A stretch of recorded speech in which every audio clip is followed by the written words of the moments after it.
Donald Trump and his legal team have provided some insight into how they intend to defend the former president in both the federal courtroom and the court of public opinion in the United States.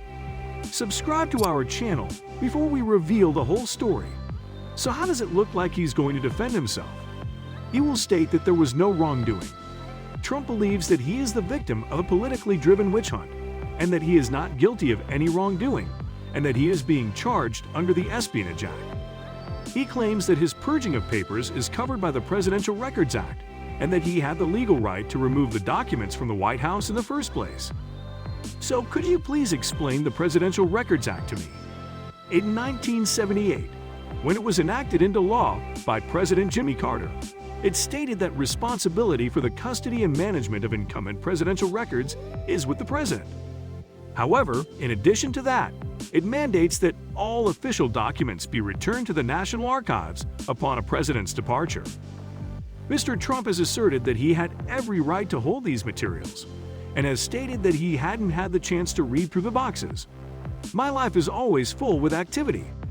After taking a glance inside the courtroom, Trump cried out infamy. He will make an effort to get essential pieces of the prosecution's evidence thrown out. Contemporaneous notes that were taken at the time of the alleged crime by Mr. Trump's then attorney, Evan Corcoran, are an essential component of the case that the prosecution is building against the former president of the United States. Generally speaking, conversations that take place between a client and their attorney are shielded from public view under the attorney-client privilege. A judge in Washington, District of Columbia, ruled that the evidence could be used as part of the indictment in this particular instance. A crime fraud exception was granted by the judge after it was established by the attorneys for the prosecution that Mr. Trump's lawyer had been utilized to further illegal activity. The legal team representing Donald Trump will file a pretrial appeal with the Miami judge challenging this verdict. If they are successful, then a portion of the prosecution's case will most likely be thrown out of court because it violates the rules of evidence. Mr. Trump has made a habit of shifting the focus to a variety of ongoing problems. He uses the example of the personal document crisis involving President Biden, as well as the email incident involving Hillary Clinton. It is important to note that from a legal standpoint, these examples have absolutely nothing to do with the question of whether or not there is evidence that may support a conviction of President Trump. In addition, Vice President Joe Biden, who is still the subject of an investigation, has not been accused of obstructing justice. Nevertheless, the idea of a double standard of justice has been planted in people's minds.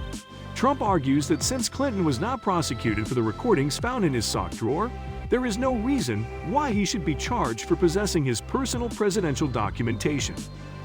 However, the majority of voters have decided that the tapes found in Clinton's sock drawer do not constitute presidential data. The decision that there is a case to answer towards Donald Trump was reached by a grand jury comprised of unusual Americans. At this point, it is going to be up to a federal courtroom to make a determination. When the FBI searched Harold Martin's Maryland property in the fall of 2016, they discovered a variety of classified documents, including those designated as top secret distributed throughout his house, car, and storage shed. In contrast to former President Donald Trump, the former contractor for the National Security Agency did not deny the accusations.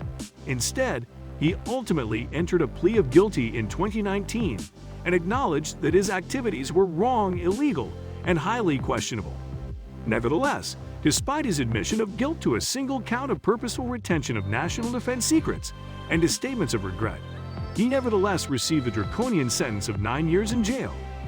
The outcome of the case serves as a foreboding benchmark for the potential legal peril Trump may encounter as he faces 37 felony counts under the same century-old Espionage Act provision that was used to prosecute Martin and other defendants who were allegedly found in possession of sensitive information illegally. Even those like Martin who have pled guilty and taken ownership of their actions have nonetheless received lengthy prison terms. Michael Zweiback, a defense attorney and former Justice Department prosecutor, stated that when prosecutors choose to pursue a case involving willful mishandling, it is to convey the idea that these crimes are taken extremely seriously. They almost always want to go to jail. It is hard to predict how much jail time the former president may receive in the event of a conviction, since the trial judge in this case, a Trump appointee who has previously shown a readiness to rule in the former president's favor, will ultimately make that decision.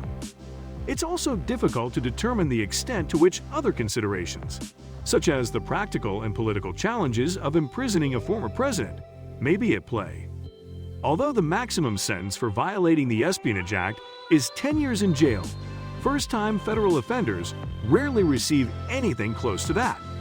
Beyond the retention, however, prosecutors have also found numerous more aggravating circumstances in Trump's alleged behavior, accusing him of trying to enlist the help of others, such as a lawyer and staffers, in order to conceal the documents from investigators and flaunt some of them to visitors. Up to 20 years in prison are mandated by some of the other counts in the indictment, such as conspiracy to obstruct justice.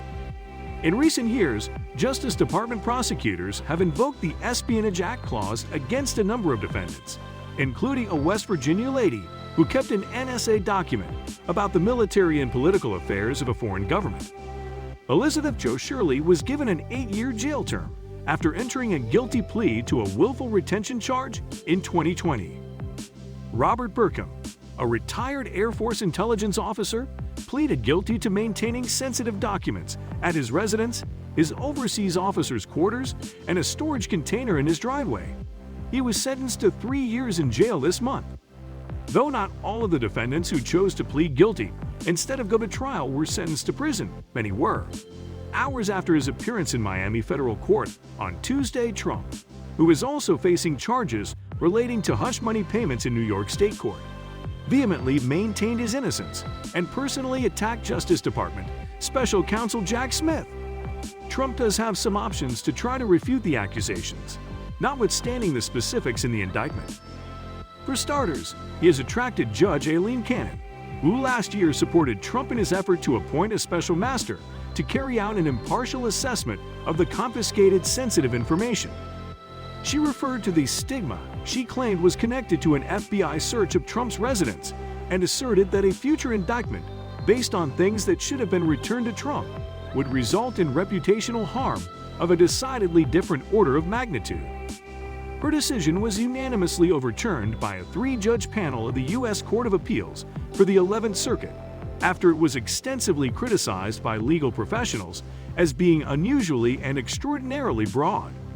Cannon will make judgments that will affect the trial over the coming months, including how swiftly it will go and whether any evidence will be excluded.